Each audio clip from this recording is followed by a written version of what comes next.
Hi అండి, welcome to our channel. వీడియోని like చేసి ఛానల్ని సబ్స్క్రైబ్ చేసుకొని సపోర్ట్ చేయండి. బాలు మీనా కోసం వెతుకుతూ ఉండగా బామ్మ తాతయ్యలు కనిపిస్తారు. ఇంకా మీనాని కిడ్నాప్ చేసిన విషయం, దానికి సంబంధించిన క్లూ బాలుతో చెప్పడంతో బాలు మీనా కోసం వెతుకుతూ ఉంటాడు. ఇంకా మీనా దొరకడంతో మీనాని అక్కడి నుంచి విడిపించుకొని బయటికి తీసుకొస్తాడు. అయితే దినేష్ గుణ తప్పించుకొని పారిపోతారు. ఇంకా దినేషే కిడ్నాప్ చేశాడన్న విషయం మీనాకి తెలియడంతో మీనా బాలుతో చెప్తోంది. వాడు మన మీద చాలా పగ పెంచుకున్నాడు అని బాలు అంటూ ఉంటే, అవునండి, నా వేళ్ళు కూడా కత్తిరించబోయాడు అని మీనా చెప్తుంది. ఇంకా బాలు సరే సరే ఇంటికి వెళ్దాం పద, ముందు మీ అమ్మకి కాల్ చేసి డెకరేషన్ కోసం వెళ్ళానని చెప్పు, లేదంటే కంగారు పడుతుంది అని బాలు అంటాడు. సరే అండి, కానీ నేను ఇంటికి రాను అని మీనా అంటూ ఉంటే, ఎందుకు రావు అని బాలు అడుగుతాడు. మీ అమ్మ నా మీద దొంగతనం నింద మోపింది, అది పోతేనే నేను వస్తాను అని మీనా అనడంతో, నాకు అంతా తెలుసు, నేరుగా కామాక్షి అత్త ఇంటికి వెళ్ళి తేల్చుకుందాం పద అంటూ మీనా బాలు కలిసి కామాక్షి ఇంటికి వస్తారు. ఇంకా కామాక్షి కందిపప్పు డబ్బా ముందేసుకొని విచారంగా కూర్చుంటుంది. అత్త, 2 లక్షలు కాజేసిన కందిపప్పు డబ్బా ఇదేనా అని బాలు అంటూ ఉంటే, అవునరా, ఏనుగు మింగిన వెలగపండులా పెట్టిన డబ్బు మాయమైపోయింది, ఎలా మాయమైపోయిందో తెలియడం లేదు అని కామాక్షి అంటూ ఉంటే, మీనా తీసిందని అంటున్నారు కదా అని బాలు అంటాడు. అంటే అది అని కామాక్షి కంగారు పడుతూ ఉంటే, నేనే తీశాను, మీరు చూశారు, చాటుగా పట్టుకెళ్ళాను, అది కూడా చూశారు. ఆ 2 లక్షలు ఏం చేశావని అడగరా అని మీనా అంటూ ఉంటే, 4 లక్షలకి అమ్మేసింది అత్త అని బాలు అంటాడు. ఎన్ని రోజుల నుంచి నన్ను చూస్తున్నారు, నేను డబ్బుకి ఆశపడిన మనిషినా? మీ ఇంట్లో డబ్బు ఎందరి చేతులు మాట్లాడుతుందో తెలుసు. ఎవరెవరు వచ్చి మీ ఇంట్లో బంగారం తాకట్టు పెట్టారు అని లక్షల్లో వేలల్లో వడ్డీకి తిప్పుతున్నారని నాకు తెలుసు. కానీ అదంతా ఏనాడైనా మీతో చెప్పానా, మిమ్మల్ని అడిగానా, నాకు తెలిసి బయట పెట్టానా, లేదా ఆయనతో చెప్పి మిమ్మల్ని బయట పెట్టించానా? ఏం చేయలేదు. ఎందుకంటే ఇలాంటి వాటి వల్ల కాపురాలు కోల్పోతాయి కాబట్టి. మీ ఇంట్లో ఎన్ని లావాదేవీలు జరిగినా ఏనాడు మా అత్తని మిమ్మల్ని అడిగిందే లేదు. నా పని నేను చూసుకొని వెళ్ళాను. కానీ ఈరోజు నా మీద మీరు దొంగతనం మోపారు. కేవలం మీ ఇంటికి వచ్చి కాఫీ పెట్టిన పాపానికి నన్ను దొంగని చేసేశారు. మీకు మనసు ఎలా ఒప్పింది పిన్ని అని మీనా అంటూ ఉంటే, చెప్పత్త, మా ఇంటికి మా మీనా మాత్రమే వచ్చిందా, ఇంకెవరు రాలేదా? మీనా మాత్రమే తీసిందని ఎలా అనుమానించావు అని బాలు అంటూ ఉంటే, రే ఆపరా, నా ఇంట్లో డబ్బు పోయిన విషయం నిజం, కానీ అది నా అనుమానం కాదు, మీ అమ్మ అనుమానం అని కామాక్షి అంటుంది. ఎందుకు, మా తమ్ముడు దొంగతనం చేశాడు కాబట్టి నేను దొంగనని ఆవిడ అభిప్రాయం, అంతేనా? ఇంటికి డ్యాన్స్ పెడితే రకరకాల వాళ్ళు వస్తున్నారు, పనికి మాలిన పనులు చేస్తున్నారు, అది ఆవిడికి తెలుసు. వాళ్ళ మీద ఎందుకు అనుమానం రాదు? ఎందుకంటే మా అత్తయ్యకి ఒక అవకాశం ఉంది అని మీనా అంటుంది. మా అమ్మ చాలా తప్పు చేస్తుంది అత్త, నీ డబ్బు పోతే నువ్వు అనుమానించాలి, కానీ నీ ఇంట్లో డబ్బు పోతే నువ్వెందుకు మౌనంగా ఉన్నావో అర్థం కావడం లేదు. 1000 కాదు, 2000 కాదు, 2 లక్షలు పోతుంది అంటున్నారు. అంత డబ్బు పోతే పోలీసులకు ఎందుకు కంప్లైంట్ ఇవ్వలేదు అని బాలు అంటే, అవును, ఎందుకు మీరు కంప్లైంట్ ఇవ్వట్లేదు నాకు అర్థం కావడం లేదు. మా అత్తయ్య నన్నే ఎందుకు దొంగను చేసిందో తెలియడం లేదు. అదే కాక మీ ఇంట్లో బీరువా ఉండగా చీటీ డబ్బులన్నీ బీరువాలో భద్రంగా దాచి ఉండగా మీరు ఆ 2 లక్షలు వంటగదిలో కందిపప్పు డబ్బాలో దాచడం వెనుక రహస్యం ఏంటో అంతుపట్టడం లేదు. ఏంటి ఇదంతా, మీరు ఏదైనా దాస్తున్నారా అని మీనా బాలు ఇద్దరు కూడా నిలదీస్తూ ఉంటారు.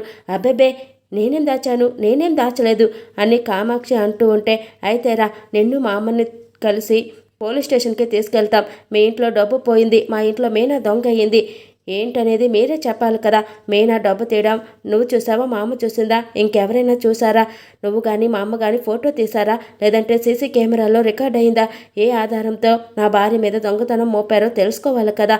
అందుకే పోలీసుల దగ్గరికి వెళ్ళి క్లియర్గా చెప్పాలి కదా అని బాలు అంటూ ఉంటే, ఇదంతా నా మెడకు చుడతారేంట్రా? రే, నా ఇంట్లో డబ్బులు పోయాయి, అది కూడా కిచెన్లో కందిపప్పు డబ్బాలో పెడితేనే పోయాయి, అంతవరకు నిజం. కానీ నేను కేసు పెట్టను అని కామాక్షి అంటూ ఉంటే, డబ్బు నీదైనప్పుడు కేసు పెట్టాలి కదా, ఎందుకు పెట్టనంటున్నావు? నువ్వే రావాలి, కంప్లైంట్ రాసివ్వాలి. 2 లక్షలంటే మాటల పోలీస్ స్టైల్లో అసలు దొంగ ఎవరో రాబడతారు కదా. మీనా మీద పడ్డ నిందను నేను తుడిచేయాలి కదా. నువ్వు మా అమ్మ ఇద్దరూ రావాలి అని బాలు అంటాడు. అవును పిన్ని, నేను ఏ తప్పు చేయనప్పుడు ఈ నింద నేనెందుకు మోయాలి? రూపాయి కూడా తీనప్పుడు దొంగతనం అనే ముద్ర నా మీద ఎందుకు పడాలి? నన్ను దొంగని చేసిన వాళ్ళు ఏ ఉద్దేశంతో చేశారో బయటపడాలి కదా. పోలీసులు వస్తే వాళ్ళే చూసుకుంటారు, ఎవరెవరున్నారో, ఎంతమంది ఉన్నారో, ఎవరొచ్చారు, ఎవరు వెళ్ళారనేది అన్నీ బయటపడతాయి అని మీనా అంటూ ఉంటే, రా అత్త, కారుంది, ముగ్గురం కలిసి వెళ్దాం. అనవసరంగా మీనా మీద నింద వేసినందుకు నేను కాదు, పోలీసులే గడ్డి పెడతారు పద అంటూ కామాక్షి చేయి పట్టుకొని తీసుకెళ్తూ ఉంటే, నేను రాను అని కామాక్షి టెన్షన్ పడుతూ ఉంటుంది. ఎందుకు రావు? ఆ డబ్బు నీది కాదా? నువ్వు దొంగతనం చేసిన డబ్బా అని బాలు అంటూ ఉంటే, చిచి ఎలా కనిపిస్తున్నానరా నీకు అని కామాక్షి అంటుంది. మరి నీకు మా అమ్మకి మీనా ఎందుకు దొంగలా కనిపిస్తుంది అని బాలు అంటూ ఉంటే, నేను మీనా దొంగ అనలేదురా, డబ్బు అయితే పోయింది అని కామాక్షి అంటూ ఉంటే, అయితే నువ్వెందుకు నోరు మూసుకొని ఉన్నావు? మా అమ్మ ఎందుకు నోరు తెరిచింది?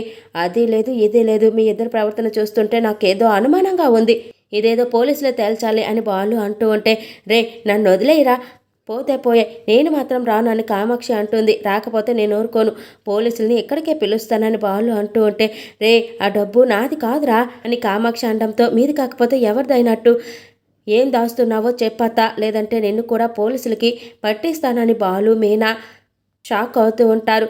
బాబు నాకేం తెలియదు, ఆ డబ్బు నాది కాదు అన్నాను కదా అని కామాక్షి అంటుంది. డబ్బు నీది కాకపోతే ఎవరిదో చెప్పు, పోలీసులకి ఫోన్ చేస్తానంటూ ఫోన్ తీసి చేస్తూ ఉంటే, ఒరే వద్దురా, ఆ డబ్బు మీ అమ్మది అని కామాక్షి చెప్పడంతో బాలు మీనా షాక్ అవుతూ ఉంటారు. మా అమ్మ దగ్గర అంత డబ్బు ఎక్కడిది, మీ దగ్గరికి ఎలా వచ్చింది అని బాలు అడుగుతూ ఉంటే, మీనా తమ్ముడు మీద పెట్టిన కేసు వాపస్ తీసుకుంటూ లాయర్ ఇచ్చిన డబ్బులేరా ఆ 2 లక్షలు. అవును, ఆ లాయర్ మీ అమ్మని వెతుక్కుంటూ వచ్చాడు అంటూ కామాక్షి జరిగింది మొత్తం చెప్తుంది. అమ్మ నా తల్లో ఎంత త్యాగం చేసినట్టు మాట్లాడింది, ఎంత విశాలంగా ఆలోచించినట్టు మాట్లాడింది అని బాలు అంటూ ఉంటే, ఆవిడేంటి మా తమ్ముడిని కనికరించడం ఏంటి అని నాకు మా పుట్టింట్లో వాళ్ళకి లోపల కొడుతూనే ఉంది. అంటే మా తమ్ముడి మీద పెట్టిన కేసు వెనక్కి తీసుకోవడానికి 2 లక్షలు తీసుకుందన్నమాట అని మీనా అంటూ ఉంటే, మీనా దొరికింది, ఎలక్ కోసం తవ్వితే ఏనుగే దొరికింది అని బాలు అంటాడు. రే నేను చెప్పినట్టు మాత్రం మా అమ్మతో చెప్పొద్దే అని కామాక్షి అంటూ ఉంటే, మా అమ్మతో ఏంటి, నేను నుంచి రంగారావు మావతో కూడా చెప్తాను, ఎన్నాళ్ళ నుంచి ఇలాంటి పనులు చేస్తున్నావు, ఎప్పటికీ మా అమ్మ ఎంత దాచింది, నెలకి ఎంత సంపాదిస్తుంది, ఇదంతా బయట పెట్టేస్తాను పదమీనా అని బాలు అంటూ ఉంటే, రే నా పేరు చెప్పొద్దురా, ఆగరా అని కామాక్షి మొత్తుకున్నా సరే బాలు వినకుండా వెళ్ళిపోతాడు. ఈ ప్రభావతి వల్ల నా కొంప ముక్కలు అయ్యేలా ఉంది, అంత దాకా వస్తే ఆవిడ చరిత్ర అంతా బయట పెట్టను అని కామాక్షి అంటుకుంటుంది. ఇంకా బాలు మీనా ఇంటికి తిరిగి రావడంతో ఏ అని ప్రభావతి అంటూ ఉంటే, ఆగండి, ఏంటి, ఏం కావాలి, దొంగ కావాలా, దొంగ సొమ్ము కావాలా, నేను బయటికి పోవాలా, దొంగతనం బయట పెట్టి పోవాలా అని మీనా ఎదురు తిరగడంతో అంతా కూడా షాక్ అవుతూ చూస్తూ ఉంటారు. ఏం చెయ్యాలి నేను, ఇంటి గుట్టు ఇంటిల్లు 10 ముందు రట్టు చెయ్యాలా, బంగారం లాంటి మావయ్య గారి పెద్దరికం ముందు అత్తగారి బండారం బయట పెట్టాలా, కొడుకుల ముందు తల్లి నిజస్వరూపం చూపించాలా, కోడళ్ల ముందు అసలు దొంగ ఎవరో సాక్ష్యాలతో సహా నిరూపించాలా, ఏం చెయ్యాలి లక్షావతి గారు, క్షమించండి మావయ్య, రోజుల తరబడి పేరుకుపోయిన బాధ బద్దలవుతుంటే ఒక అమ్మాయి మీద ఉన్న సహజమైన గౌరవం నిలబెట్టుకోలేకపోతే, నీతికి నిజాయితీకి కట్టుబడి కష్టాన్ని నమ్ముకున్న ఒక భర్తచాటు భార్య కేవలం పేదంటి నుంచి వచ్చిన పాపానికి ఎదురు తిరిగి ప్రశ్నించకపోతే నిన్న వ్యక్తిత్వాన్ని చంపుకున్న దాన్ని అవుతాను, అత్తింటి లోపల జీవితం అంతా తెల్లారిపోవాలనే స్థాయి నుంచి నా అస్తిత్వాన్ని పాతాళంలోకి నెట్టేసిన దాన్ని అవుతాను, ఈ ఇంటి కోడలు వెన్నుముక్క లాంటిది అని నిరూపించుకునే సమయం వచ్చింది, అనుమతించే సమయం వచ్చిందని మీనా అంటూ ఉంటే, నా పూర్తి మద్దతు నీకుంటుందమ్మా అని సత్యం అంటాడు. ఏంటండి ఎవరింట్లో ఏం పోయింది, కామాక్షి పిన్ని ఇంట్లో కందిపప్పు డబ్బాలో పొట్టిన 2 లక్షలు పోయింది, అవునా?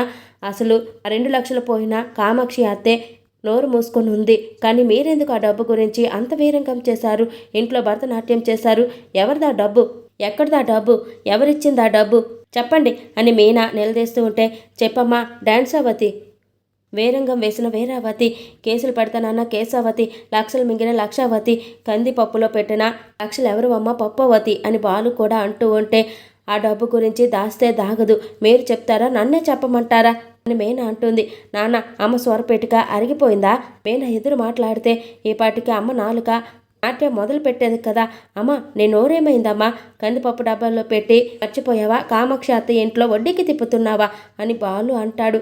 మావయ్య గారు ఆ 2 లక్షలు నేను తీసానన్నారు కదా, అవి ఎవరి డబ్బు ఒకసారి అత్తయ్యని అడగండి అని మీనా అంటూ ఉంటే, అడుగుతుంది కదా, ఎక్కడిదా డబ్బు, నాదా కాదు, మనోజ్దా కాదు, కోడలదా కాదు, కామాక్షిది కాదు అంటున్నారు, ఎక్కడిది, నువ్వు ఎవరింట్లో దొంగతనం చేశావు అని సత్యం అంటూ ఉంటే, ఏవండి నేను ప్రాణం పోయినా ఆ పని చేయను అని ప్రభావతి అంటుంది. నేను కూడా ప్రాణం పోయినా ఆ పని చేయను, మరి నన్నెందుకు దొంగని చేశారు అని మీనా నిలదీస్తూ ఉంటుంది. Please subscribe my channel. Thank you for watching.